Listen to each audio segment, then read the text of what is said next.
Hello, everybody. Brian here, quantlabs.net. So in this video, I'm going to talk about transitioning into more popular web design languages and frameworks. This one is Python to Django. Apparently, it's a lot more popular than I think. Running a little tiny survey, 80% of people chose this over JavaScript. I put up two videos, I believe, on the last few weeks about JavaScript basically being a mess without its standards. But with the Django, this is much more rigid when it comes to standards. This is a framework for um, Python development. There's also Flask, but if you want more full, diverse functionality, you want to go with the Django. From what I understand, with Flask, it's more built for API development and support for backend endpoints. So this book I came across last week. There's a version that's free through the djangobook.com. This version is 2008. The version I read was 2004, obviously 20 years old. Um, Now, that might be a little off-putting for people, but this one's pretty good because this came about, I believe it was developed in 95 and got more popular in around 2005. So the version that these guys talk about in 2004 version is 2.4, the interpreter for Python. So Python 2.4. That's how old it is. Anyways, this book is quite good actually. I like older school books that give a better coverage of a language or a framework in this case. Um, there's a more complete list of what's out there, but it's about 20 pages, sorry, 20 chapters, and along with a pretty full range of appendices on different topics. So let's go through this. So this will go over basically, I find that Django is probably a better framework to build off of. It's just as easier to read, it's easier to implement, more sensible, and as I said, it's more rigid. And at the same time, you can bring in your own classic Python code that can be integrated into this. So all my Python scripts that I use for my scanning can be fed into directly into the Django code. But what I'm going to do is have it um, built around a database. The most talked about in this book databases are SQLite, Postgres, and MySQL. So the other alternative to that is Maria database as well, which is a compatible version of MySQL. So from what I'm understanding, seeing all the job descriptions out there, the chosen database, the enterprise, is Postgres, and a lot of startups use it because it's free, but it's a full relationship database. So that's something to consider. So you don't. I don't think you need to understand Python. Didn't really go over a lot of the Python language itself, but I'm sure because Python is fairly easy to pick up, you can probably learn it in parallel with this Django kind of book. Um, as I said, this is more old school, so um, I can tell you from my experience, yeah, you can uh, work with JavaScript frameworks. I think I mentioned it with the Metronic dashboard, which is JavaScript, and how they work with their framework is which is a dashboard, complete end-to-end framework, and that can be integrated with a lot of front ends, including Django, Flask, um, and some others as well, including PHP, Rails. So that's the advantage with JavaScript. I've gone through the code with that and interacting with the Django. So you have a super, I call it a super class, and that's just basically a class that will then talk to the Java code directly. That's part of the project that you're going to work on. Now, in terms of IDEs, Like I said, I'm old school. I'm getting upgraded now. I'm moving into the IDE Visual Studio Code. Um, I've kind of played around with the JavaScript and VS Code, and now I'm going to do the same with the Django.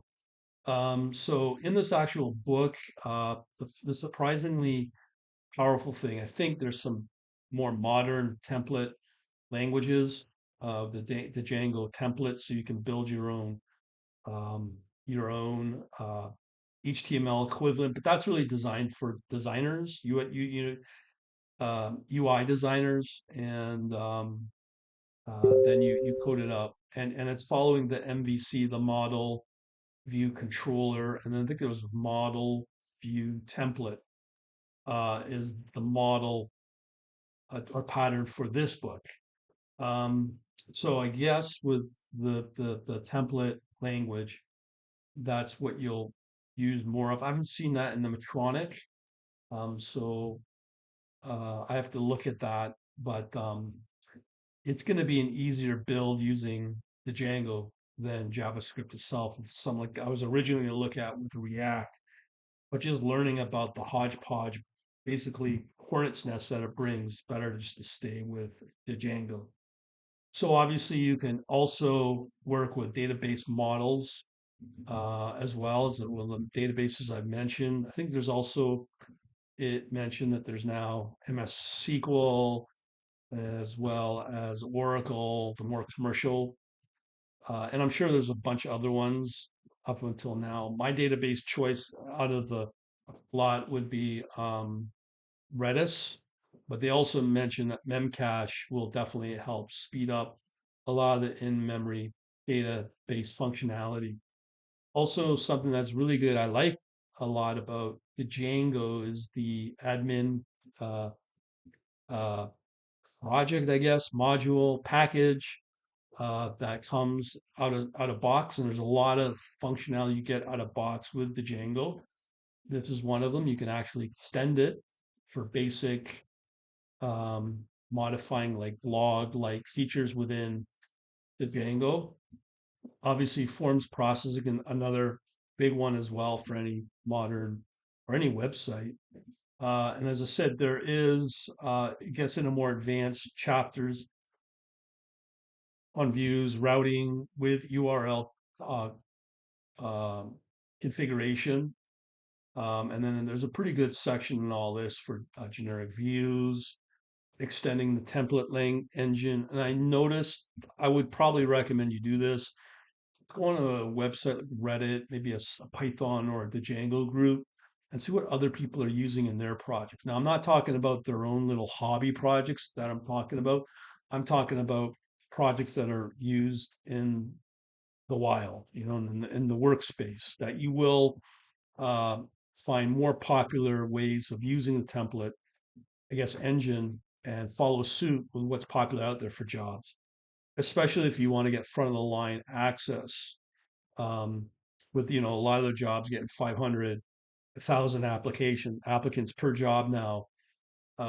If you learn to Django combined with all the others that I mentioned with JavaScript, yeah, you could probably get closer to the front of the line if you have, your 5, 7 years job experience with coding.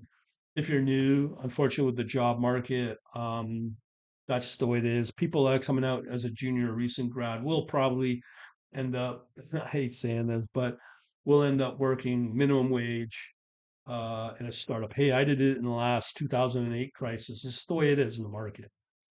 Um, this one's interesting as well. As you know, I'm trying to build up my own website. I like reports, so there's a feature there you can build out with PDF as well.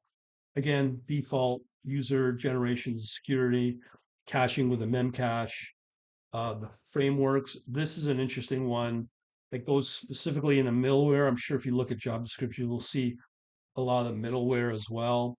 And again, it goes into more detail working with legacy databases, some examples there, and extending the admin interface, as I said, and the usual internet internationalization.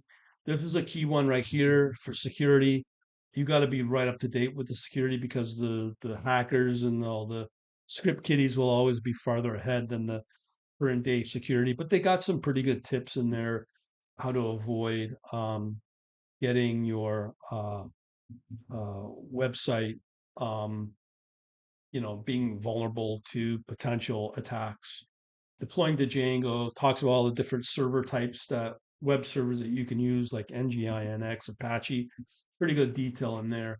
And then, as I said, it goes into a full on set of dependencies as well, database, generic view, all that fun stuff. So this will be outdated, but the thing is, you'll still get a very, very good foundation. Some of it may be out of date, I can't say, but at least it gives you a complete overview of the framework, and then from there you can just start adding in your YouTube tutorials or whatever else you use. So um, this is probably the preferred way to code up modern day websites and probably eventually mobile apps as well, because people are not downloading as many native apps anymore.